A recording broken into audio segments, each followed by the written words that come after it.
Good morning, y'all. Happy Sunday. Interesting scenario yesterday. I was talking a little bit on a live stream last night about me and Mrs. P and Mr. and Mrs. Mountaintop perhaps going into Knoxville to go to the farmer's market yesterday. And it was kind of interesting because to get there, I mean, it's in the center of downtown for the most part, it's on the square where the farmer's market was. But to get there, we've got to drive 10 minutes from the outskirts of town or whatever. Now, the farmer's market was a lot of millennials and, all the, oh, everything's organic and kumbaya and all this sort of stuff, vegan this and, all the vendors and stuff. And there's no problem with that. Okay. I've got no problem with people that want to eat organic or eat vegan or, whatever. That's their choice. Okay.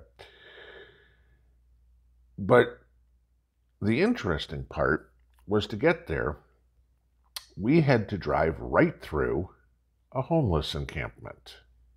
So within 5 minutes of all these people who are paying 75 cents an ear of corn, up to $6 a pound of tomatoes, okay, we're driving through a area, there were hundreds easily, okay, of homeless sitting on the street, sleeping on the street, doing whatever.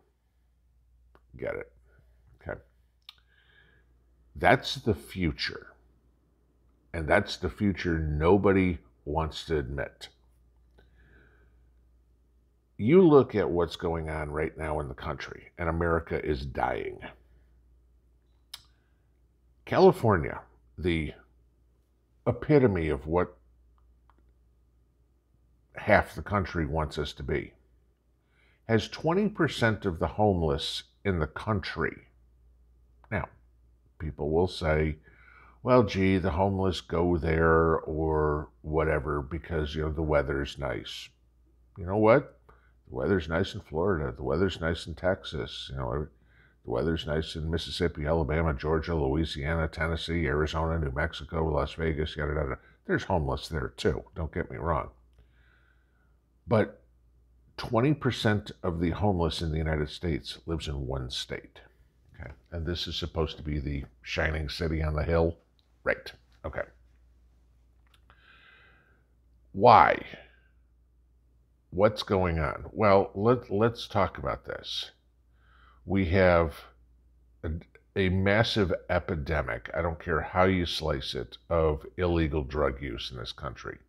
And I mean, pick a decade, it's something different. I mean, we go from cocaine in the 70s to crack in the 80s, to opiates, to fentanyl, to God knows what, okay? And I mean, there's a story this morning about one guy in California who says he spends his day breaking into cars or doing whatever to come up with $60 a day so he can get his fix. Okay?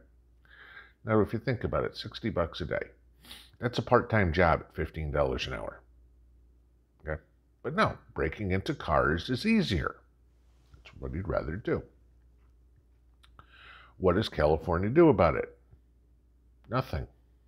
Okay? I mean, but this is supposed to be the model for the rest of the country to follow. We have to do what California says because California's runs so wonderfully. You look at crime in the country, murders. Let's use this. For the longest time, Detroit was the murder capital of the country. Then so many people left Detroit, there just aren't enough people left to kill, I guess. South side of Chicago's held that title. Baltimore's held that title. Philadelphia's held that title. Recently, it's been St. Louis that's held that title. We have a new leader in the murder capital of the country race. This one might surprise you. New Orleans. Yeah. More murders in New Orleans. I guess it's per capita or something, a percentage, however they figure it out, okay, whatever the number one is. But more murders in New Orleans so far this year than anywhere else. Now, New Orleans has its share of shady characters. There's no question about that. But if you ask 10 people what the city with the most murders is, I doubt any of those 10 would tell you New Orleans. So what's being done about it? Oh, I don't know. You could have the mayor of New Orleans complain that she has to fly first class at the taxpayer's extent because for $30,000 because she's an important person, rather than spend that kind of money to, I don't know, clean up the streets and make your city a little more attractive. I mean, again, remember what the number one industry is in New Orleans: tourism. Gee, honey, you know what?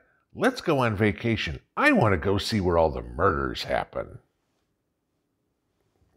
Not thinking that's on anybody's wish list. But this is what's going on. And, you know, I'll reference back to the book 1 Second After, and I do a lot because a lot of you guys have read it, and it's a pretty accurate depiction of what could happen. And you remember the group in there called the Posse, as they were the roving band of cannibals, murderers, rapists, thieves, whatever you want to be. That's what's coming, guys. You know, the homeless population is going up and up and up. All right, there is no end in sight to this. I mean, and you can't pin it down to one thing. I know some people say, well, there's homeless people who don't want to be there. Yes, there are, okay? It's because rents have got so ridiculously expensive, people are living out of their cars. That's a problem. Why aren't we fixing it? There are plenty of homeless who are there because they've just lost it upstairs, okay? That's a problem. Why aren't we giving them the treatment that we used to? We used to have mental hospitals, used to be called insane asylums or whatever it is, but we used to have places for those people to get treatment and be safe for themselves and safe around other people, okay? It was protecting the country. We got rid of that. Why? Makes no sense. Oh, it's inhumane. Yeah, because living on the streets is so humane. Okay? We have plenty of homeless that are there because they need their drug fix, they're addicts, whatever, alcoholics or whatever it would be. Sure, there are plenty of those too. What's going to happen as this continues to get worse? I'm talking about overall the entire country. The homeless population is going to continue to grow. They are getting no support whatsoever from our tax dollars. We're spending billions and billions of dollars to bring all these illegals around. And we're not spending nickels to do anything for the homeless. Okay? And every one of those people, regardless of what's going on in their life, to me, is more important to spend money on than somebody whose first act in the United States is to break the law. Those people, those homeless, are American citizens. They got a bad lot in life. They made a lot of bad choices. Okay, I'm not saying everything happened to them. They happened to it too. Okay. That's where that money that should be going. We need to take care of the people here who are already here first before bringing in more problems. I cannot comprehend that logic. Let's bring in more problems rather than solve the ones we already have. And by problems, I'm saying is people that are unskilled, uneducated, don't speak English, are going to be a drain on the resources of the country. That's what I mean by problems, what I'm saying about the illegals. Okay, don't read into it. I know some of you love to. But what's going to happen as rents keep going up, as drugs keep pouring in over the border, and more people get addicted? I mean, the military put out something this week. 80% of the millennial Gen Z population cannot qualify to join the military because they're too fat, they're too dumb, or they're addicted to drugs, or they have a drug history. 80% of a generation. I mean, do you know how easy that the ASVAB is? Okay, Armed Services Vocational Aptitude Battery. Do you know how easy that test is? It's literally about somewhere between 6th grade and 8th grade questions. I mean, I think they gave us 2 hours to finish it. When I took it, granted this was years ago, and I'm not patting myself on the back, I had it finished in like 40 minutes. Okay?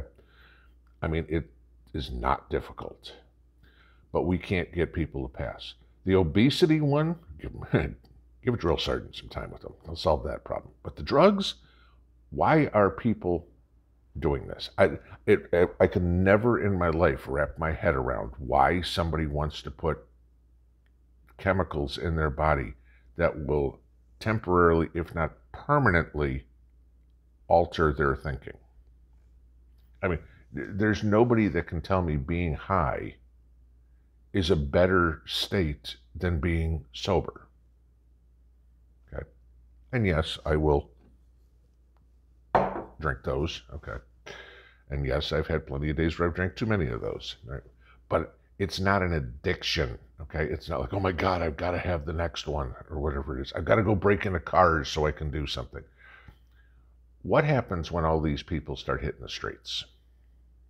Like the posse in 1 second after. Eventually, I mean, it's already happening in Los Angeles. People, homeless, had a tendency to flock to Skid Row. Okay? All the homeless were there. Now there's more people than that area can handle, so they're spreading out into the rest of the city. I mean, Beverly Hills, 90210, you guys know this one, right? Beverly Hills is complaining about their homeless problem. Can you imagine walking down Rodeo Drive and you've got some guy sleeping in a tent out in front of Gucci? Yeah. What happens when these people, because the government will never take care of them, get bigger and bigger and bigger, and eventually they realize, the homeless realize, we're bigger than they are. We can just start going to take everything we need. Taking $60 out of busting in cars, no big deal. Let's just take this house. Why not? Let's just take this neighborhood. Why not? The mentality's put there. Politicians are like, you deserve this. Reparations. You know, everybody should have this. Right? Brainwashing. Eventually, there's going to be a leader in those groups who is going to say, we deserve that house. We deserve all the food, whatever it is. It's ours. What are you going to do then? Because those hordes have nothing, absolutely nothing to lose. What are you going to do? Pinball out.